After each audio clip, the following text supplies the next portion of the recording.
নমস্কাৰ, 4 বছৰ আবেলিৰ খবৰ ষ্টুডিঅ'ত মই প্ৰাঞ্চল। SP সঞ্জিত কৃষ্ণৰ বাসগৃহত CIDৰ অভিযানৰ খবৰ আৰম্ভণিতে জনাই ল'ব বিচাৰিছো।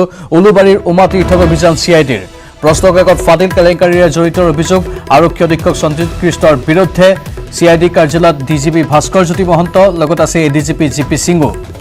DGP উপস্থিত হোৱাৰ পিছতেই সঞ্জিত কৃষ্ণৰ বাসগৃহত অভিযান চলোৱা হয়। SP সঞ্জিত কৃষ্ণৰ বাসগৃহত CIDৰ অভিযানৰ খবৰ আমি জনাইছো। উলুবাৰীৰ উমাতীৰ্থত অভিযান CIDৰ প্ৰশ্নকাকত ফাদিল কেলেংকাৰীৰে জড়িত অভিযোগ আৰক্ষী অধীক্ষক সঞ্জিত কৃষ্ণৰ বিৰুদ্ধে CID কাৰ্যালয়ত DGP ভাস্কৰ জ্যোতি মহন্ত লগত আছে ADGP GP সিঙো আৰু DGP উপস্থিত হোৱাৰ পিছতেই সঞ্জিত কৃষ্ণৰ বাসগৃহত এই অভিযান চলোৱা হয়। এটা গুৰুত্বপূৰ্ণ খবৰ আমি জনাইছো। সঞ্জিত কৃষ্ণৰ বাসগৃহত CIDৰ অভিযান চলিছে। উলুবাৰীৰ উমাতীৰ্থত অভিযান চলাইছে CIDৰ দলে। প্ৰশ্নকাকত ফাদিল কেলেংকাৰীৰে জড়িত অভিযোগতেই আৰক্ষী অধীক্ষক সঞ্জিত কৃষ্ণৰ বিৰুদ্ধে অভিযান চলোৱা হৈছে। তেওঁৰ বাসগৃহত অভিযান চলোৱা হৈছে। যেহেতু প্ৰথম অৱস্থাত এই অভিযান চলাবলৈ নচলা তাক লৈ বহু প্ৰশ্ন উত্থাপন হৈ আছিল। তাৰ মাজতে CID কাৰ্যালয়ত উপস্থিত হ'ল DGP ভাস্কৰ জ্যোতি মহন্ত লগত ADGP GP সিং। তেওঁলোক উপস্থিত হোৱাৰ পিছতেই সঞ্জিত কৃষ্ণৰ বাসগৃহত এই অভিযান চলোৱা হয়। আমাৰ সতীৰ্থ জ্যেষ্ঠ সাংবাদিক বিপুল বৰ্মন লাইভত আছে। বিপুল, আৰু অধিক আপডেট বিচাৰিছো আপোনাৰ পৰা।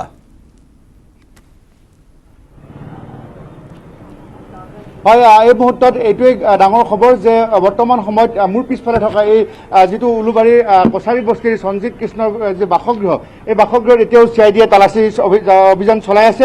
আৰু আটাইতকৈ ডাঙৰ কথা যে আচলতে কুমাৰ সঞ্জিত কৃষ্ণ তেখেত কৰিমগঞ্জৰ ইয়াৰ আগতে তেখেত SP আছিলে, আৰক্ষী অধীক্ষক আছিলে, আৰু তেওঁক এতিয়া গ্ৰেপ্তাৰৰ অনুমতি বিচাৰি গৃহ বিভাগলৈ পত্ৰ প্ৰেৰণ কৰিছে CIDয়ে। আৰু এতিয়া CIDয়ে প্ৰায় 4জনীয়া এটা দলে এতিয়া তাত জেৰা চলাই আছে আৰু ঘৰটোৰ ভিতৰত তালাচী চলাই আছে। এইটো যিটো ঘৰ আমাৰ কেমেৰা পাৰ্চন অবিনাশ ডেকা, অঞ্জন ডেকাই বৰ্তমান সময়ত দেখুৱাই আছে যে আচলতে ইয়াত 197 ধাৰাৰ অধীনত জ্যেষ্ঠ আৰক্ষী অধীক্ষকগৰাকীক আজি গ্ৰেপ্তাৰৰ যোজনা চলাই আছে CIDয়ে। আৰু SI পৰীক্ষাৰ প্ৰশ্নকাকতত যে ৰুবুল হাজৰিকাক দিয়া অভিযোগৰ ভিত্তিতে আৰক্ষী বিষয়াজনৰ বিৰুদ্ধে এই ধৰণে গোচৰ ৰুজু হৈছিলে। আৰু এতিয়া গ্ৰেপ্তাৰৰ যথেষ্ট সম্ভাৱনা আছে। যদি গৃহ বিভাগে অনুমতি দিয়ে তেতিয়াহ'লে তাৎক্ষণিকভাৱে তেওঁ গ্ৰেপ্তাৰ হোৱাৰ সম্ভাৱনা আছে।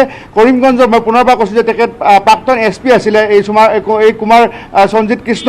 আৰক্ষীয়ে সূত্ৰে আচলতে গোটেই কথাবোৰ আমাৰ নিযুত অসম নথিত জনাইছে। আৰু বৰ্তমান সময়ত আৰক্ষী সঞ্চালক প্ৰধান আৰু DGPয়ে CID অফিচত উপস্থিত হৈছে। মুঠৰ ওপৰত এইটো আজি এই সময়ত এটা বিগ ব্ৰেকিং নিউজ এইটোৱে যে CIDৰ মই পুনৰবাৰ কৈছোঁ CIDয়ে শীৰ্ষ আৰক্ষী বিষয়াসকলে তেখেতসকলে অভিযান চলাই আছে এই উলুবাৰীৰ কছাৰী বস্তিৰ যি কুমাৰ সঞ্জিত কৃষ্ণৰ বাসগৃহত। আৰু তেখেতক গ্ৰেপ্তাৰৰ অনুমতি বিচাৰি গৃহ বিভাগলৈ পত্ৰ প্ৰেৰণ কৰিছে CIDয়ে। আৰু ICRPC 197 ধাৰাৰ অধীনত জ্যেষ্ঠ আৰক্ষী এই বিষয়াগৰাকীক গ্ৰেপ্তাৰৰ যোজনা চলাইছে CID বিভাগে। যদি গৃহ বিভাগে অনুমতি দিয়ে তেতিয়াহ'লে হয়তো তেওঁ আজি নিশাৰ ভিতৰতে গ্ৰেপ্তাৰ হ'ব পাৰে। অৱশ্যে অনুমতি দিয়া নিদিয়া কথাটো ইয়াত চাবলগীয়া হ'ব।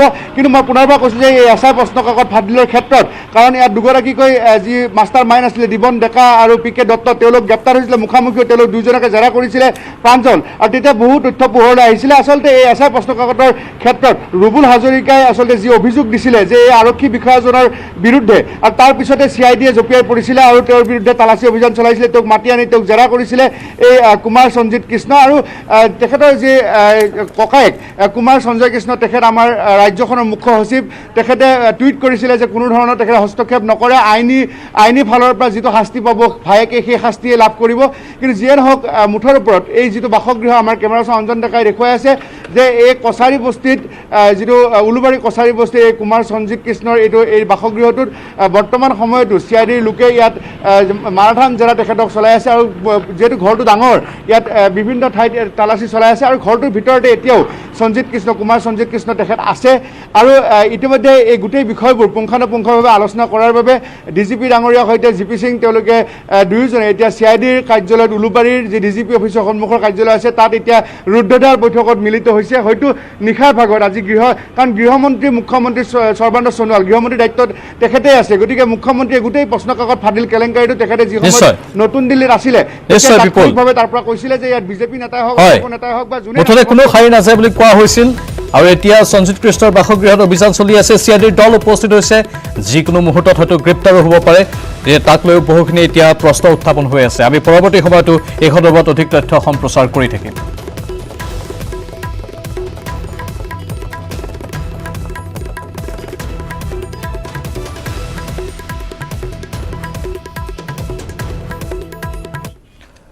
আৰু ইয়াৰ লগে লগে এতিয়া বাতৰি পৰা বিদায় লৈছোঁ। নমস্কাৰ।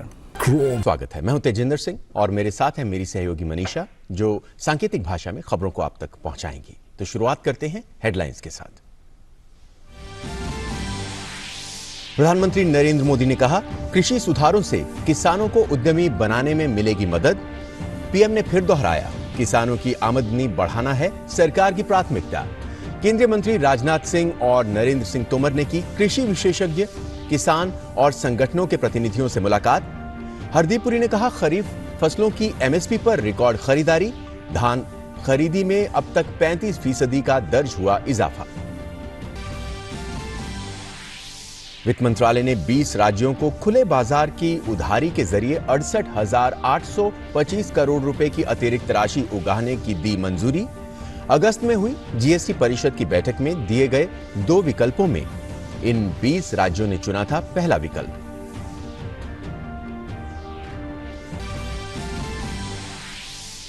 कोविड-19 पॉजिटिव होने की वजह से जेईई एडवांस 2020 परीक्षा में शामिल ना हो सकने वाले उम्मीदवार अब अगले साल दे सकेंगे ये परीक्षा। भारतीय प्रौद्योगिकी संस्थानों के जॉइंट एडमिशन बोर्ड ने उन सभी रजिस्टर्ड अभ्यर्थियों को परीक्षा देने का एक और मौका दिया जो कोविड-19 प्रतिबंधों की वजह से इस परीक्षा में नहीं हो पाए थे शामिल। बिहार विधानसभा चुनाव के तीसरे चरण के लिए अधिसूचना जारी। 15 जिलों में 78 विधानसभा क्षेत्रों में होगा 7 नवंबर को मतदान। चुनावी अभियान ने पकड़ी रफ्तार। मुख्यमंत्री नीतीश कुमार ने की वर्चुअल रैली। राजद उम्मीदवार तेज प्रताप ने हसनपुर से भरा पर्चा। केंद्रीय स्वास्थ्य मंत्री डॉक्टर हर्षवर्धन ने अगले साल तक भारत में 1 से ज्यादा कोरोना वैक्सीन उपलब्ध होने की जताई उम्मीद। लोगों से त्योहारों और सर्दी के मौसम में कोरोना के खिलाफ ज्यादा सतर्क रहने का किया आग्रह। पिछले 5 हफ्तों से संक्रमण की दर में देखने को मिल रही है गिरावट। जब तक दवाई नहीं तब तक ढिलाई नहीं के नारे के साथ कोविड-19 के खिलाफ जन आंदोलन की रफ्तार हुई तेज।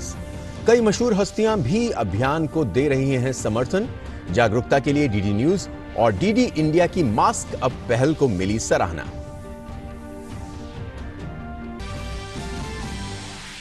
पुर्तगाल और यूवेंटस के सुपरस्टार क्रिस्टियानो रोनाल्डो हुए कोविड-19 से संक्रमित।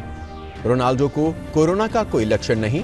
आइसोलेशन में होने के कारण आज यूएफा नेशंस लीग में स्वीडन के खिलाफ होने वाले मैच में नहीं ले पाएंगे हिस्सा।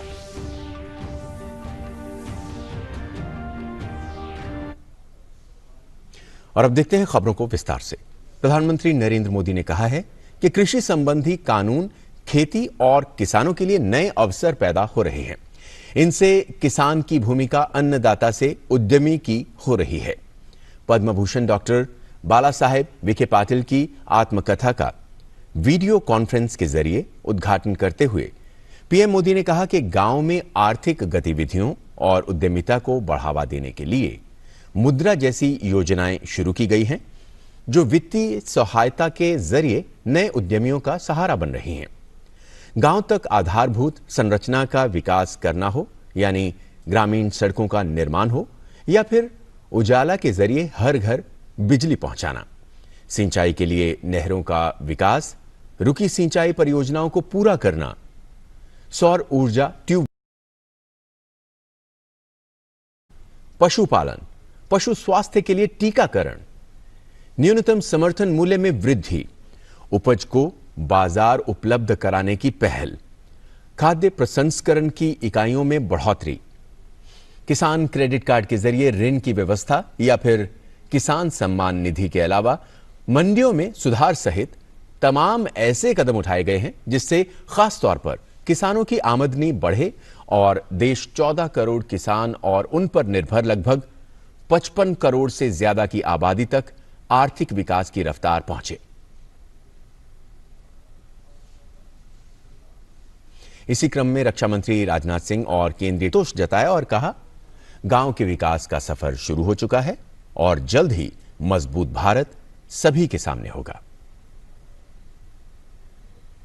किसान क्रेडिट कार्ड के जरिए ऋण की व्यवस्था या फिर किसान सम्मान निधि के अलावा मंडियों में सुधार सहित तमाम ऐसे कदम उठाए हैं जिससे खास तौर पर किसानों की आमदनी बढ़े और देश 14 करोड़ किसान और उन पर निर्भर लगभग 55 करोड़ से ज्यादा की आबादी तक आर्थिक विकास की रफ्तार पहुंचे।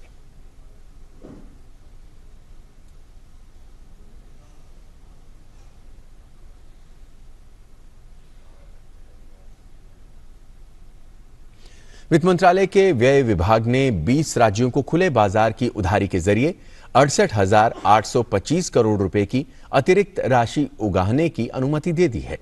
वित्त मंत्रालय ने कहा, यह अतिरिक्त उधारी की अनुमति सकल राज्य घरेलू उत्पाद के आधे प्रतिशत पर उन राज्यों के लिए है जिन्होंने जीएसटी लागू होने के कारण राजस्व में आई कमी को पूरा करने के लिए मंत्रालय द्वारा दिए गए 2 विकल्पों में से पहला विकल्प चुना था।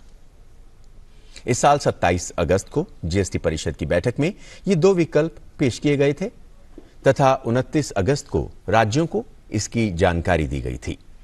20 राज्यों ने पहला विकल्प चुना था। 8 राज्यों ने अभी विकल्प नहीं चुना है।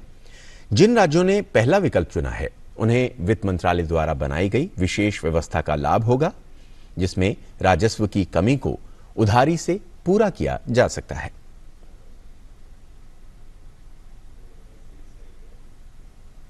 कोविड-19 संक्रमण की वजह से जेईई एडवांस 2020 परीक्षा में शामिल ना हो सकने वाले उम्मीदवार अब अगले साल की परीक्षा में बैठ सकेंगे। भारतीय प्रौद्योगिकी संस्थानों के जॉइंट एडमिशन बोर्ड की कल हुई आपातकालीन बैठक में यह फैसला लिया गया कि कोविड-19 पॉजिटिव होने की वजह से जो अभ्यर्थी इस साल जेईई एडवांस परीक्षा में शामिल नहीं हो पाए थे, उन्हें अगले साल परीक्षा में शामिल होने का एक और मौका मिलेगा। इसके अलावा जेईई एडवांस 2020 परीक्षा के लिए पंजीकरण कराने वाले जो अभ्यर्थी कोविड-19 प्रतिबंधों की वजह से भी इस परीक्षा में शामिल नहीं हो पाए थे, उन्हें भी अगले साल इस परीक्षा में बैठने का मौका मिलेगा। बोर्ड ने यह भी फैसला किया है कि इन अभ्यर्थियों को अगले साल फिर से जेईई मेंस क्वालिफाई नहीं करना होगा, बल्कि वो इस साल जेईई एडवांस परीक्षा के लिए किए गए पंजीकरण के आधार पर ही अगले साल इस परीक्षा में शामिल हो सकेंगे। इसके अलावा राष्ट्रीय पात्रता सह प्रवेश परीक्षा एनईईटी 2020 विशेष परीक्षा आज आयोजित होगी। यह परीक्षा उन उम्मीदवारों के लिए आयोजित की जा रही है जो कोविड-19 महामारी के कारण सितंबर में आयोजित हुई परीक्षा में शामिल नहीं हो सके थे।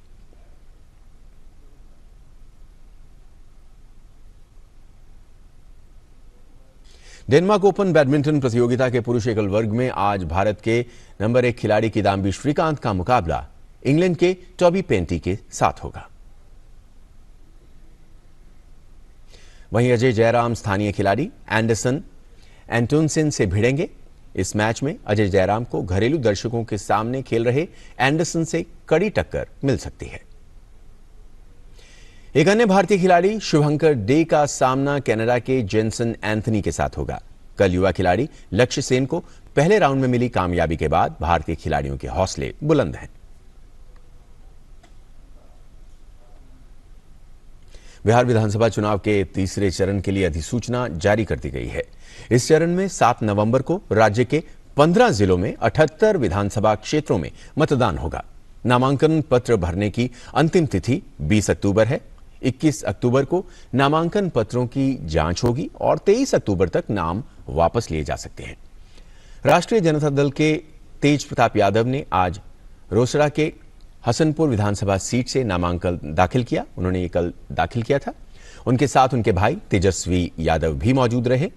बिहार के मुख्यमंत्री नीतीश कुमार ने अपने वर्चुअल चुनाव रैली के जरिए संबोधित करते हुए कहा कि उनकी सरकार ने पिछड़े वर्गों के लिए उद्यमी योजना की शुरुआत की, जिसमें उन्हें 10 लाख रुपए तक की सहायता राशि प्रदान की जा रही है।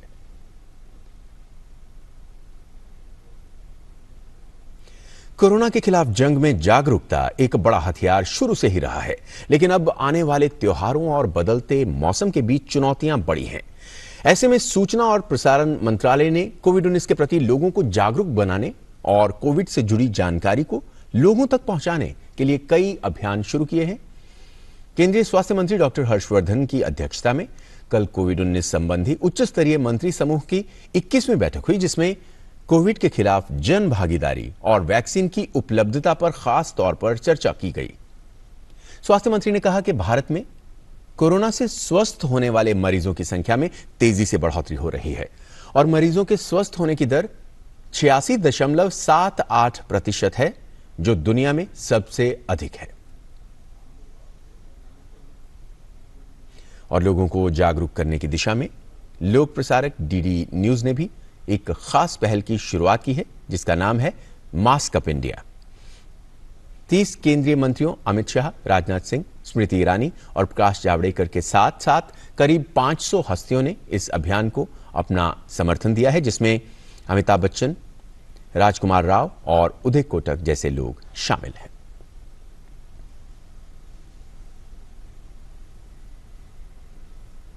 देश में कोविड-19 से स्वस्थ होने की दर 86.78% हो गई है।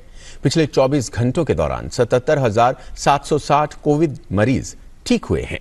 स्वास्थ्य मंत्रालय ने बताया है कि अब तक कुल 62,27,000 से अधिक लोग स्वस्थ हो चुके हैं। कोरोना संक्रमण से स्वस्थ होने की दर बढ़ने से संक्रमित लोगों की दर 11.69% रह गई है। इस वक्त मृत्यु दर 1.53% हो गई है, जो विश्व में सबसे कम है। पूर्वी लद्दाख में एलएसी पर चल रहे तनाव को कम करने के लिए सोमवार को भारत और चीन के बीच सैन्य कमांडर स्तर की 7वीं बातचीत हुई। दोनों देशों की सेनाओं ने संयुक्त बयान में इस बातचीत को ईमानदार, व्यापक और रचनात्मक करार दिया है। बयान में कहा गया है कि चर्चा के दौरान दोनों देशों में एक दूसरे की स्थिति को लेकर आपसी समझ बढ़ी है। भारतीय सेना के प्रवक्ता ने बताया, दोनों देश मतभेदों को विवाद में न बदलने पर सहमत हुए। वास्तविक नियंत्रण के भारतीय क्षेत्र में स्थित चुशुल में लगभग 12 घंटे चली वार्ता के दौरान दोनों पक्षों ने पूर्वी लद्दाख में संघर्ष के बिंदुओं से सैनिकों को वापस बुलाने के तरीकों पर चर्चा की। भारत और चीन की सेनाएं पूर्वी लद्दाख में सीमा पर 5 महीने से अधिक समय से गतिरोध की स्थिति में हैं।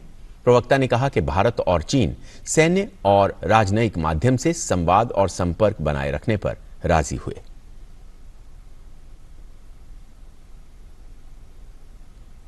उत्तर प्रदेश में हाथरस कांड की जांच करने के लिए सीबीआई की टीम ने कल घटनास्थल का मुआयना किया। सीबीआई की टीम ने वहां मृतका के भाई को बुलाकर जगह की पहचान करने को कहा और स्थानीय पुलिस को अपराध स्थल की घेराबंदी करने के निर्देश दिए। सीबीआई की टीम पीड़िता के घर भी पहुंची और पीड़िता के परिजनों से जानकारी ली। जांच के संबंध में सीबीआई क्राइम सीन को रिक्रिएट करने को भी देख सकती है। इस मामले में सीबीआई हर एंगल को खंगालने की कोशिश कर रही है। साथ ही पीड़िता के दाह संस्कार की जानकारी भी जुटाई जा रही है। पीड़िता की मौत का सच सामने लाने के लिए लगातार जांच का सिलसिला जारी है। इस बीच केंद्रीय मंत्री मुख्तार अब्बास नकवी ने एक बार फिर भरोसा दिलाया है कि कानून अपना काम कर रहा है और जो भी दोषी है उसके खिलाफ सख्त से सख्त कार्रवाई की जाएगी।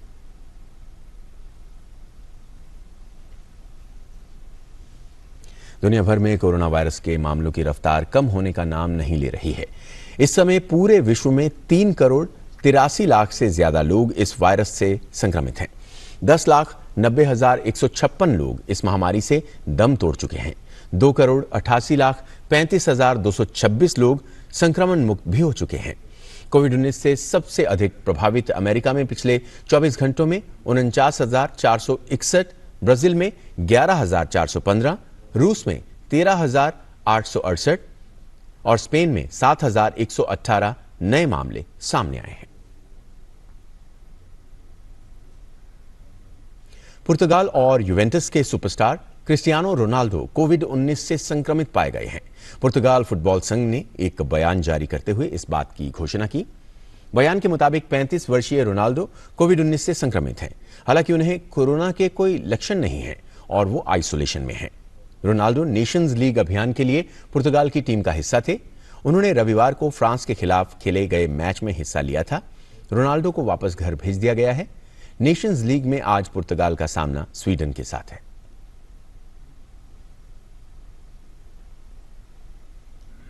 और इसके साथ ही इस बुलेटिन में फिलहाल इतना ही। दीजिए इजाजत। नमस्कार।